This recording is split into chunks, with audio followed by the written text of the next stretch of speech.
When we hear the word discipline, our minds usually jump to images of deprivation and exhaustion.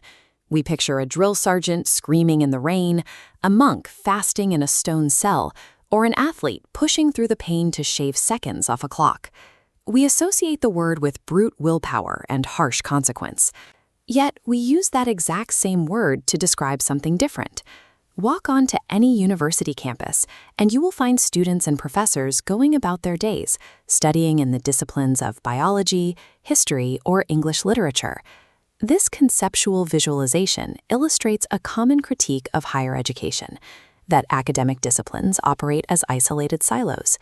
Critics argue that these departments act as intellectual gatekeepers, separating knowledge with strict boundaries and posting no trespassing signs to keep outsiders away.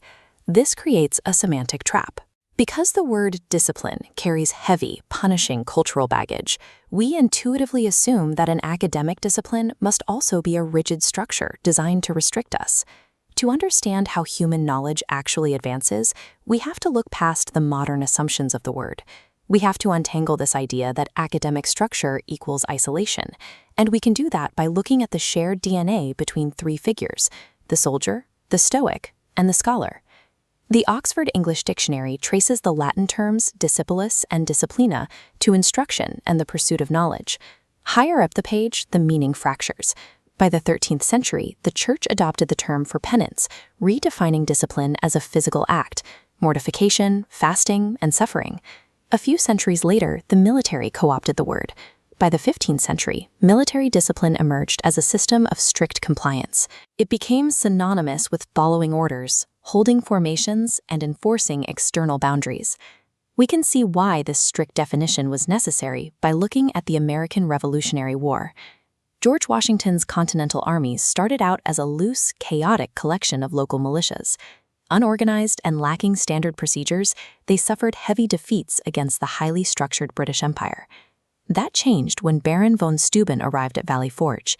He wrote a manual of arms, instituted standardized drills, and taught the troops identical weapon procedures. He took thousands of individuals with different methods and forced them into a single, predictable framework. For the soldier, discipline is the creation of external rules. It is an agreed-upon, rigid framework that allows a large group of people to survive and function together under extreme pressure. But there is another approach to the concept, one practiced by ancient philosophers and Roman emperors like Marcus Aurelius. Where the military focuses on controlling the external environment, the Stoics focused on the internal. Central to Stoicism is the concept of proairesis, or the faculty of choice. To the Stoic, discipline does not mean relying on brute willpower to fight off desires in the heat of the moment. Instead, it is a conscious cognitive reorientation. They believed in shaping one's character and directing attention so deliberately that external temptations simply fail to register. By constantly evaluating what is and isn't within their control, Stoics train their minds to ignore the distractions that derail everyone else. The Stoics' version of discipline is internal mastery. It requires shifting the locus of control away from the chaos of the outside world and relying on your own mental architecture. This brings us back to the modern university campus. Despite the ancient aesthetic of these buildings, the institutionalized academic disciplines housed inside them, departments granting specific PhDs and undergraduate degrees, are a relatively recent post-World War II invention. The scholar's discipline is a hybrid of our two archetypes. It requires the soldier's external institutional standards, things like rigorous peer review and formal degree-granting departments, combined with the Stoics' internal, intrinsic pursuit of knowledge. Reading this analysis by sociologist Jerry Jacobs reveals a paradox about how these academic structures survive. In order for a subject to achieve true disciplinary status, meaning it is adopted by colleges across the country, it actually has to claim a massive, highly generalized domain of study. Because successful disciplines are broad rather than narrow, they lack clear jurisdictional borders. The subject matter of sociology bleeds into political science, which bleeds into economics. They overlap constantly. A university discipline is a highly structured communal environment. The rules exist specifically to allow scholars in one field to check the validity of their findings against the generalizations of another. We began with the image of the academic silo, a rigid, isolated structure where scholars hoard knowledge. But as we look at how these departments actually function, that image of the isolated no trespassing sign begins to dissolve. As this text details, researchers actually refer to disciplines as hodgepodges.